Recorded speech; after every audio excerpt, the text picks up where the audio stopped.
Welcome to the ultimate plug-in hybrid test. We're calling this the Baseline Challenge. And Andre, what's the first vehicle we're running through it?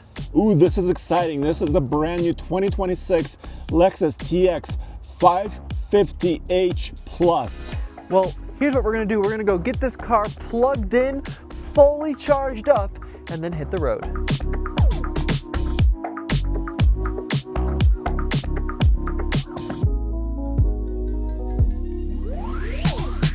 All right, Tommy, it's time to leave our garage here at our office in Boulder on our Baseline Challenge. Heck yeah, dude, let's load up and hit the road. Yes. So Andre, the goal of this test is to see in the real world, how far do these plug-in hybrids go on a charge before the gas engine kicks on, and is that a usable amount of distance? Exactly, and we just checked the government ratings on this brand new TX, right? And the EPA says 33 miles of all electric range is possible. But, so we left with 44 miles without using the climate control system, but as soon as you and I turned on the climate control system, it went to 39 miles. Exactly right, Andre. And I think what we're going to do for all these tests across all the cars is run them with climate control to automatic set to 68. Now our goal here is not to hypermile. Our goal is to do a real world test. Yes. And in a real world test, you're probably going to have some climate control going. So we're going to leave all the cars at 68, which means our starting mileage is 39 miles predicted. Exactly, and it snowed last night. The road is a little bit damp, like you can see right now, and the exterior temperature is close to 40 degrees, right? Okay. In the garage it was warmer.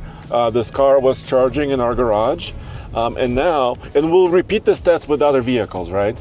Exactly right. So this is going to be our kind of gold standard plug-in hybrid test. You're probably thinking it's going to be really anticlimactic when the battery dies. You are 100% right, but once again, our goal is not to be left stranded on the side of the road. Our goal is to see, are these plug-in hybrids actually useful for a real-world commute, or is it just marketing to make you spend more money? Exactly, because this is expensive, and we'll let you know exactly how much this Lexus costs in just a couple minutes. All right, so we're going to put some miles underneath our belt. We're going to hit Baseline, the road we're using, and next up, we'll explain why we're calling it the Baseline Challenge.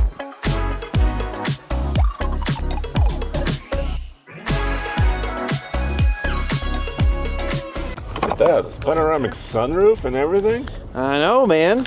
This is a comfy ride. We're living large today. We are living large, and in case you're wondering, Yes. I've got the sticker on this 2026 Lexus TX in a new Matador red mica color. Ooh, just like you. Just like my last name. Total price on this one, as configured, we're looking at $85,863. Ooh, but I gotta tell you, dude, this is a 3-row, and this driver's seat is very comfortable. How's your passenger seat? Oh yeah, I am super comfy over here. We are living large in luxury today. Yes. By the way, where do you think Lexus makes a TX?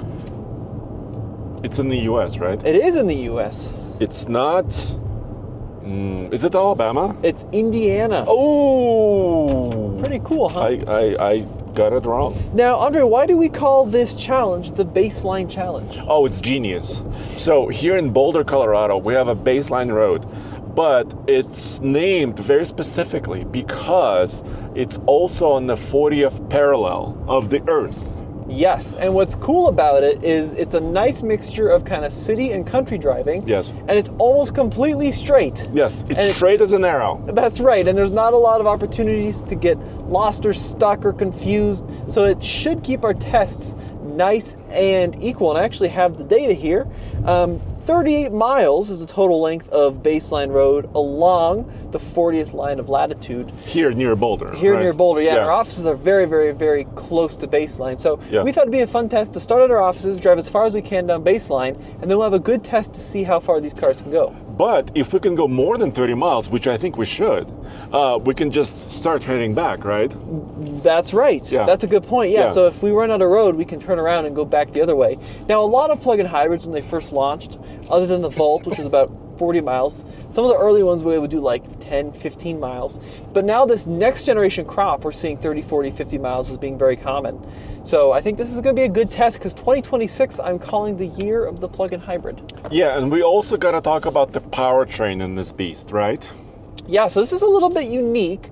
So what we have in this vehicle from an electric standpoint is a set of electric motors and an 18 kilowatt hour battery. That's what's propelling us now, but what happens when that battery is depleted? Well, there's a 3.5 liter, pretty big V6, Yeah. right? So combined horsepower of the whole system, V6 and electric motors, is what, 405? 404. 404. That's a lot of horsepower. It is, yeah. So this thing really boogies. Now, in electric mode, it doesn't feel slow either. You're able to kind of keep up with traffic, no problem. Yeah, here we are at the traffic light, so I'm gonna give it a tiny bit of juice. Okay. And we do have all-wheel drive, right? They call it Direct 4. Mm-hmm. Right now, I'm gonna accelerate. You know what? Really good juice. That's sprightly. Yeah, you just dusted that Lincoln. Lincoln Navigator's in my rear view. Boom! Gone! Yes. Yeah, it's a really good power and torque from that electric system. And then we're looking at 0 to 60 in just under 6 seconds with the gasoline engine and the electric powers combined when you go into that mode. But we're not looking at that today. No, we're in normal mode, right? So we're not hypermiling and we're also not racing. That's exactly right. Yeah. Yeah, you got it, Andre. And so far, we've got our heat going a little bit here because it's a little bit cold out. We've got the radio going, so we're just running this thing like you normally would. How far have we gone? We've gone almost 7 miles, and we're averaging 2 miles per kilowatt hour, which in electric car terms is not great. It's terrible. But this is also a heavy vehicle, right? Yeah, we're talking 5,000 pounds. Yeah, plus. Plus, yeah. I think about 5,400 pounds in some instances. And if you look at the MPGe, the MPG equivalent, it's 76, which sounds pretty good, but for an electric car, that's not a lot of efficiency. Yeah, well, because this vehicle is carrying both powertrains, right? Not just one. Exactly right.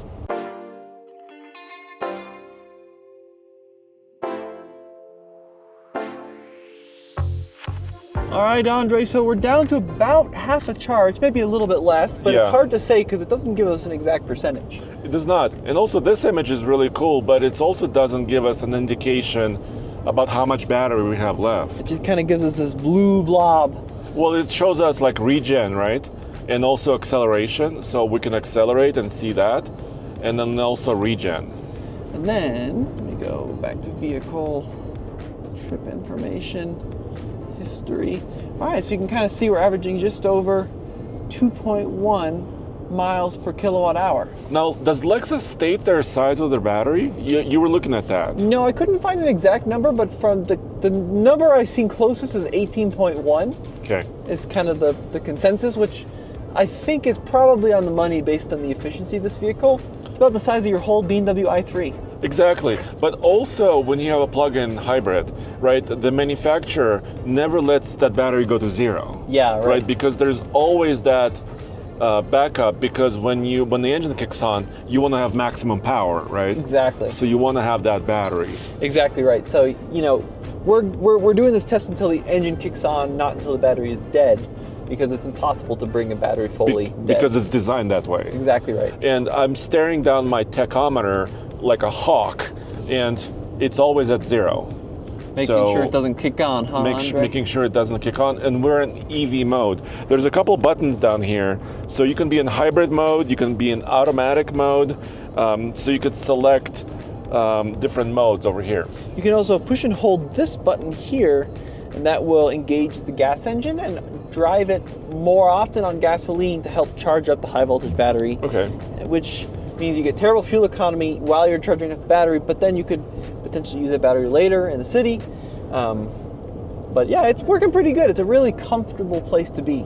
Yeah, very quiet, right? I feel like I'm in a cocoon just driving along. We've made almost 0 turns though, so we can't really say how it handles, but in a straight line, it's very comfortable. But it's also rolling on 22s. Holy moly! So those are big wheels, and you would think it would be just crashing over every little imperfection, but it's not crashing over stuff. No, it's smooth as butter. Yeah, and it's actually beeping because it's reminding me to keep looking straight. Yeah, I would turn that off as soon as possible because those are the most annoying warnings, or the inattentive warnings that Lexus and Toyota give you. But it doesn't drive itself, at least not yet. Not fully, not like a Tesla. Not fully.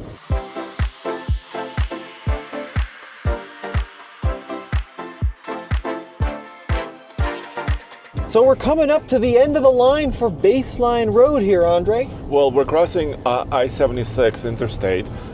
We've gone just over 27 miles, and it says 4 miles remaining, which is kind of less than the original estimate it was giving us, right? It is, but we're not too far off of what the EPA estimate is. Which is 33. If we can get those additional 4 miles. So more or less, our road kind of ends up here. And then I think we should probably make the call to turn around to keep it a fair test. Yes, exactly. So we can repeat it every single time, right? Exactly right. But keep in mind, we're still moving. So we're not calling it quits because our road is ending. We're just going to flip around the other direction because we still got to give this thing a full 4 miles of driving according to the car. Exactly. And see what the final total is. And also, you know, when we used to do EV range tests, there's always that nervous energy when you're going close to zero, right? And you start shaking. I feel totally relaxed right now. Yeah, I don't have any kind of nervous energy going on. And I think that's part of the reason that a lot of people are looking at buying these plug-in hybrids is just because the battery's depleted doesn't mean your drive has come to an end. Yes, so let me flip around because we're starting to weave through some of these roads now. Yeah, we're really going into the sticks here, Andre. Well, there's a bunch of, you know, hay and horses and cows. I mean, technically, whatever this road is, it's still on the right track. Let's see. We're going east. We are going to keep going east here. Let's see where we're at. Trying to look at the map. We're on uncharted territory, Andre. For the first time ever. Let me check my Lexus map. Okay, well, this keeps going and pretty much dead ends up right up here. It starts going doing some weird stuff. So because this is our first one, I think maybe it's time to turn around. Turn it around. Are you ready for a J-turn? Oh, Andre, that would be quite the YouTube content. If you can pull a J-turn out of this TX. Yes. Well, there's a big Tahoe right directly on my rear bumper now, so. All right, so right by the Van Air Airport is where we're calling it. Whoa, Andre's testing the handling. Oh, actually, it's doing really well. I think I need to get to the airport here. Okay, we'll turn around at the airport. Wow, this is the smallest airport I've ever seen. It's like a private community. Oh, geez, look at this. It's one of those airports where you've got houses on the runway. On the runway, yes. Wow.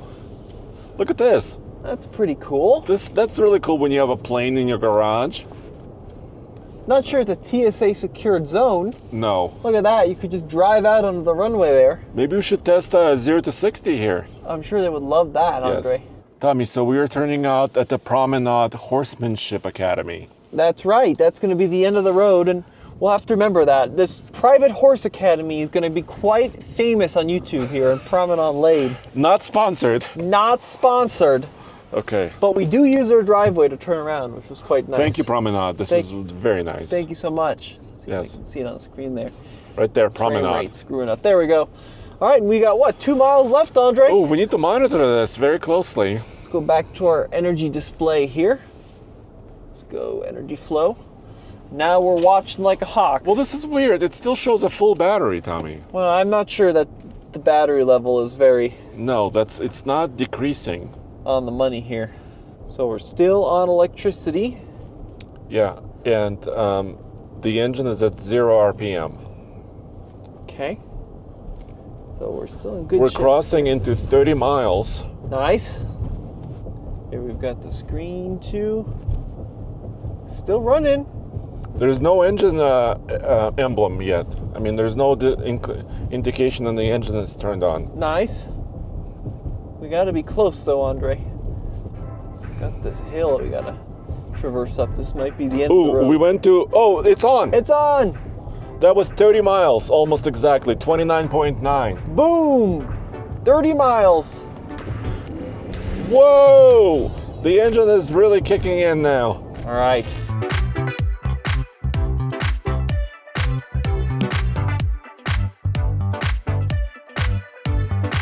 So, Andre, what do we think of that number? 30 miles. Well, We started at 39, estimate, but Yep. the car had no idea how we were driving, right? It had no memory, Yep. right?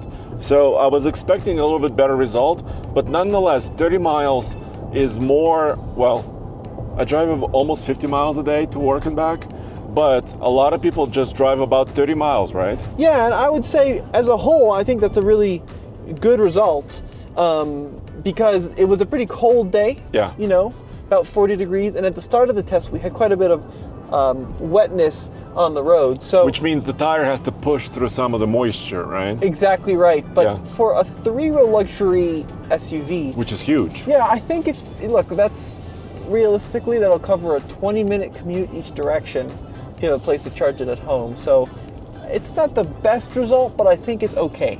But for example, if you have a plug at work, you could drive at about 15 or 20 miles to work, plug it in, and drive home, and never use a drop of fuel, right? You're right. By the way, let's go back to the car. Let's see what our efficiency was. 199 mpg? Because it's gone to electric, I to know. gasoline. So around 2.2 was the number you saw. Huh? Yeah, and that was on the camera. Okay, so 2.2 miles per kilowatt hour. Yeah. As you were saying, very inefficient for an EV, but for a big crossover that's just lugging around a gasoline engine, not doing much, it's kind of what to expect. Yeah. All right, guys, well, let us know what you think in the comment section below. This has been Tommy. And Andre? We'll see you in the next baseline challenge. Yes.